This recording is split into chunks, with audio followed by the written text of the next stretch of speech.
விசுவாசித்தேன் ஆகையால் பேசினேன், அந்த விசுவாசத்தின் ஆவி. பார்த்தீங்களா? அப்போது வேதம் வந்து இந்த ஆவியை தான் இருதயம் சொல்லுது. இயேசுன்னு சொல்கிறார், அதை வந்து நிலம்னு சொல்கிறார், நல்ல நிலம் அப்படின்றாரு. அப்போது ஒரு அதையும் எடுத்துருவோம். இப்போ இந்த இதை பற்றி பார்த்துட்டோம்ல. இந்த விசுவாசம் எங்கேருந்து வருது? ஆவியிலேருந்து வருது. இந்த ஆவியிலேருந்து தான் பேச்சே வருது. இந்த நாக்குக்கும் இந்த ஆவிக்கும் கனெக்ஷன் இருக்குது. இப்போ உங்களுக்கு இப்படி சொன்னால் தான் புரியும். ஒரு படத்தில் வந்து கவுண்டர் மணியும் செந்திலும் வந்து இந்த பெட்டர் மாஸ் லைட் வச்சுருப்போம். அந்த மேண்டில் இருக்கும். ஏய் அதான்டா கூமட்ட தலையா, இதான்டா மேண்டில், இதில் தான்டா எரிதுன்னுவான். அவன் என்ன பண்ணுவான்? இதில் எப்படி நீ எரியும் அப்படின்னுவான். அந்த மாதிரி இப்போ நம்மளுக்கு பார்த்தா இதில் தான் எரியுது. எங்க வாழ்க்கை இதில் தான் எரியுது. இந்த நாக்கு உள்ளே வந்து கனெக்ஷன் இருக்குது. உள்ளே வந்து அந்த அந்த பெட்டர் மாஸ் லைட் எப்படிமா இருக்கும்? இப்படி குண்டா இப்படி வந்து இப்படி இருக்கும். அது உள்ள கிருஷ்ணால் ஊற்றி வச்சுக்கிறான். அதில் வேறு பம்ப் அடிக்கிறான். பம்ப் வச்சு புஷ்ன்னு எரியுது. அது வழியாக என்ன பண்ணுது? அந்த கிருஷ்ணால் ஓட்ட வழியாக அப்படியே அந்த பழுப்பு வழியாக வெளியே வருது. வெளியே வந்து அந்த மேண்டில் என்ன பண்ணுது? லைட்டாக அப்படியே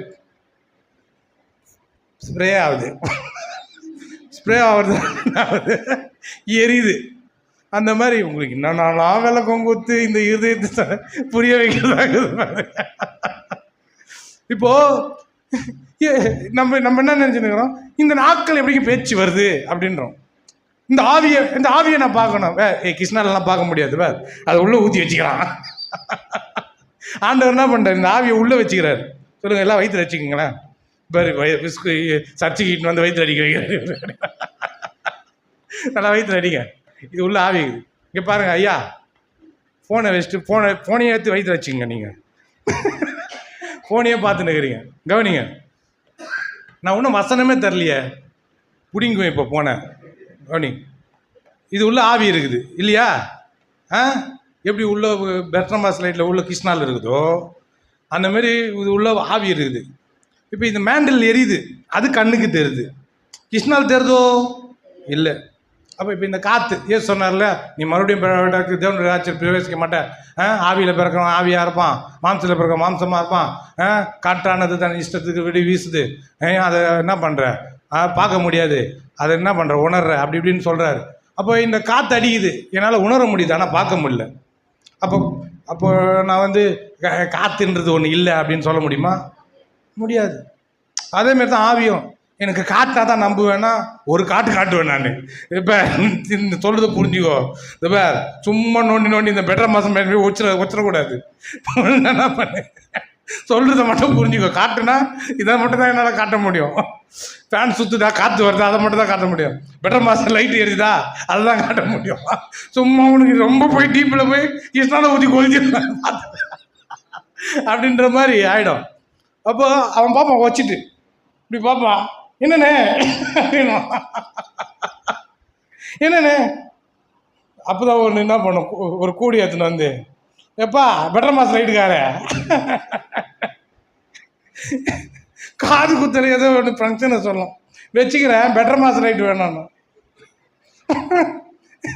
பெட்டர் மாஸ் லைட் இல்லை அப்படின்னா,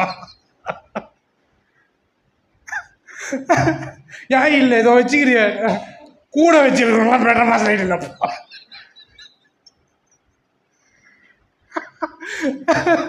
ஏன்னா அந்த மேண்டில் வச்சிட்டான் அவன். அந்த மாதிரி ஆவியை பார்க்க முடியாது. பார்க்கணுன்னு இருந்ததுன்னா நீ செத்துடணும். செத்தாதான் உன் ஆவியை நீயே பார்க்க முடியும், மற்ற ஆவியும் பார்க்க முடியும். ஒருத்தவங்க சொல்கிறாங்களே நான் ஆவியை பார்த்தப்பே, அதெல்லாம் போய் ஒன்று பார்த்து இருக்குது, ஆவியை பார்த்து தான் இருக்குது. ஏதோ சொல்கிறாங்க, கண்ணில் பார்க்க முடியாத அளவுக்கு தான் இருக்குது ஆவி. அப்போது இந்த ஆவின்றது ஒன்று இருக்குது. அதை நம்ம எதில் பார்க்கலான்னா, இந்த வார்த்தையின் மூலயமா என்ன பண்ணலாம், பார்க்கலாம். அப்போது இப்போ இந்த மாம்பழம் எப்படி வருது? நீ உக்காந்து யோசிச்சு மாம்பழம் இப்படி வருது. அது குத்துச்சுன்னா என்ன பண்ணோம்? அறுத்து சாப்பிடணும். குத்துச்சுன்னா அது மாம்பழ மரத்தை மாம்பழத்தை குத்துச்சுன்னா மாம்பழத்தை குத்து சாப்பிடணும். தேங்காய் மரம், தென்னை மரம் தேங்காவை குத்துச்சுன்னா சாப்பிடணும். இது எப்படி வந்தது? உட்காந்து நான் ஆராய்ச்சி பண்ணிட்டு தான் சாப்பிடுவேன்னா, ஏம்மா நீ சாப்பிட முடியாது மாம்பழத்தை. என்ன பண்ணு, மாம்பழம் வருதா பார்த்துக்கோ, அவ்வளோதான். அப்போது இந்த வார்த்தை வருது. இந்த வார்த்தை எங்கேருந்து வருது? மறுபடியும் பாரு, எங்கேருந்து வருதுங்க? இவ்வளோ தொழுகு சொல்லி புரிய வச்சு கூட வாயிலேருந்து வார்த்தை வர மாட்டேது பாரு. உன்னை நான் அடிக்க மாட்டேன், நீ ஏன் சத்தமாக சொல்ற? மற்றவங்க சொல்ற சொல்லுங்களேன், சொல்லுங்கம்மா, சொல்லுங்க.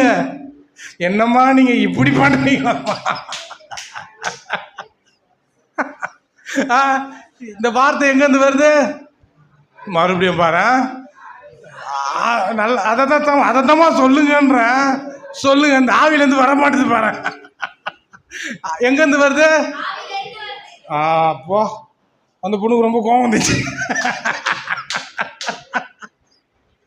இப்போ இந்த ஆவிலேருந்து வருது வார்த்தை.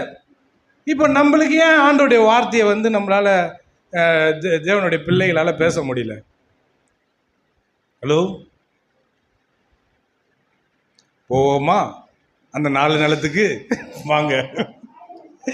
மார்க்கு 4ஆம் அதிகாரம்